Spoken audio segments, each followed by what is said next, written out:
Soutien aux déplacés internes. Horizon Award va distinguer 13 donateurs le 7 avril prochain. Ce sont les distinctions honorifiques pour les soutiens apportés en 2022 aux personnes déplacées internes. Les publicités sur les officines pharmaceutiques sont interdites au Burkina Faso. Le Conseil supérieur de la communication l'a annoncé alors qu'il tenait un atelier d'échange et de sensibilisation des acteurs du monde publicitaire hier mardi 4 avril 2023. Mesdames et messieurs, voilà ce qui constitue la une de l'actualité de ce mercredi 5 avril 2023 sur la première web radio du Burkina.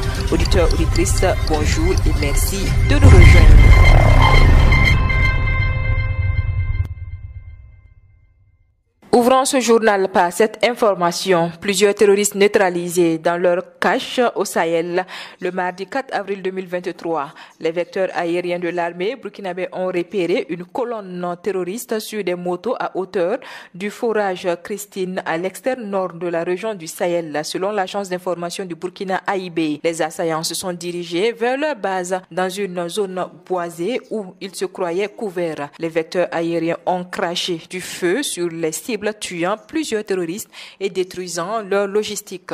Les forces combattantes composées des forces de défense et de sécurité et des volontaires pour la défense de la patrie restent engagées sur plusieurs fronts pour la reconquête du territoire national et de la stabilité. Les autorités militaires demandent aux égarés qui ont rejoint les groupes armés terroristes de déposer les armes. La ministre des Affaires étrangères, de la coopération régionale et des Burkinabés de l'extérieur a conduit une séance de travail entre le Burkina Faso et une délégation de haut conseil au Sénat américain le mardi 4 avril 2023 à Ouagadougou. La délégation accompagnée par l'ambassadeur américain au Burkina Faso dit être venue à Ouagadougou à la source d'informations afin de mieux comprendre la situation de crise que traverse le Burkina Faso. La patrie américaine, par la voix du conseiller au comité des affaires étrangères du Sénat américain, a laissé entendre que les États-Unis d'Amérique ont la volonté de maintenir et d'accentuer les relations avec l'exécutif burkinabé. Olivier Rwamba à ses côtés, les ministres en charge de la sécurité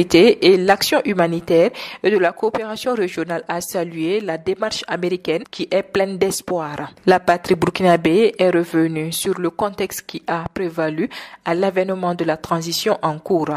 Elle a fait savoir qu'il était désormais question de suivre ou de disparaître et le Burkina Faso a fait le bon choix de se défendre coûte que coûte et de rejeter l'arbitraire terroriste. Après, la délégation américaine a été reçue en audience par le Premier ministre Maître Apollinaire Kyelem de Tambela hier mardi 4 avril 2023. À la sortie de cet entretien, l'ambassadrice des États-Unis au Burkina Faso, Sandra Clark, a indiqué qu'ils ont fait un tour d'horizon des relations bilatérales entre les deux pays. Elle a noté qu'avant la rencontre avec le Premier ministre, les membres de la délégation du Congrès américain ont eu une réunion avec certains membres du gouvernement burkinabé afin de voir comment améliorer la contribution des États-Unis au Burkina Faso, surtout dans le contexte actuel du pays marqué par la crise sécuritaire.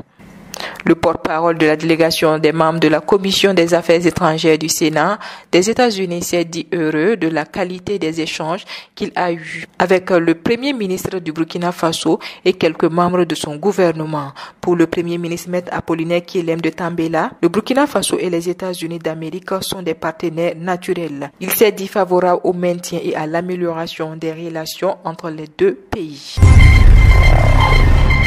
Je vous le disais en titre, le Conseil supérieur de la communication, en collaboration avec la délégation spéciale de la ville de Ouagadougou, a tenu un atelier d'échange et de sensibilisation des acteurs du monde publicitaire sur la publicité interdite avant la mise en application stricte par la collectivité locale de sanctions. L'objectif, selon les organisateurs, est de sensibiliser, mais aussi de révisiter la réglementation en matière de publicité et des pratiques observées en la matière. À l'issue de ces messages de sensibilisation, il s'agira, selon la vice-présidente du Conseil supérieur de la communication, de voir dans quelle mesure il faut passer à une autre phase, celle de la répression. Il s'agit, selon elle, de faire en sorte que tous les acteurs sensibilisés puissent être eux-mêmes leurs propres régulateurs afin que le régulateur et la mairie de Ouagadougou n'est pas forcément à intervenir sur le terrain par la répression. Une présentation de la loi 080 qui réglemente la publicité a été faite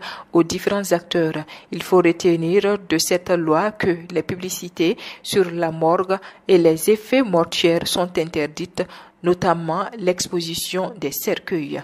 Les publicités sur les officines pharmaceutiques sont aussi interdites. Les publicités sur les établissements d'enseignement nécessitent également un visa. Les publicités sur les établissements sanitaires, les publicités qui portent atteinte à la dignité de la femme sont également frappées d'interdiction par la loi 080. Tout autre chose à présent, le gouverneur du plateau central, Si Assetou Traoré, s'est prononcé hier mardi sur le report de la fête de l'indépendance que Ziané devrait abriter, selon l'agence d'information du Burkina AIB. Elle a affirmé qu'elle ne saurait donner une nouvelle date pour la tenue de la fête de l'indépendance dans la région, déjà reportée en fin 2021 pour des raisons de sécurité. Pour elle, les motifs qui ont prévalu au report du 11 décembre 2021 existent toujours. À quand le 11 décembre à Ziaré, le gouverneur affirme qu'elle ne saurait répondre à cette question en soutenant que les autorités multiplient les actions de lutte contre les groupes terroristes afin que la paix revienne au pays. Je cite, « On ne voudrait pas d'un 11 décembre à minima. Nous souhaitons qu'au sortir de cette guerre, nous puissions faire le 11 décembre à Ziaré et je suis sûr que ça sera une fête jamais vue », a souhaité Si Assetou Traoré. Il faut noter qu'en fin novembre 2021, des jeunes ont battu le pavé pour exiger le report des festivités du 11 décembre à quelques jours de la célébration au regard de la dégradation sécuritaire. Dernier élément de ce journal, 13 personnes dont Edi Kombogo, Mamadou Bonkungu de Ebomaf, Aboubakar Sidnaba, Flobi et Bertrand Traoré vont recevoir le 7 avril des distinctions honorifiques pour leur soutien apporté en 2022 aux personnes déplacées internes selon l'agence d'information du Burkina AIB. Selon le président du comité d'organisation David Saba, cette première édition de Horizon Award qui se tient le 7 avril 2023 se veut une vitrine de promotion de la solidarité dans le contexte sécuritaire difficile que vit le Burkina. Outre ces 13 personnes choisies selon David Saba grâce à des sondages auprès des auditeurs de la radio Horizon FM, le comité a porté son attention sur le PDG de CAF Saint-Poré, François Saint-Poré, et sur le PDG de Mounsar, Abdoul Sawadogo. Le directeur de la radio Horizon FM, Salifou Guigma, a fait savoir que les différents prix seront composés de trophées et des attestations. Voilà, c'est ici que s'arrête l'actualité de ce mercredi 5 avril 2023 sur la radio B24. Merci à vous qui nous avez suivis. Au revoir et à demain pour d'autres sessions d'information.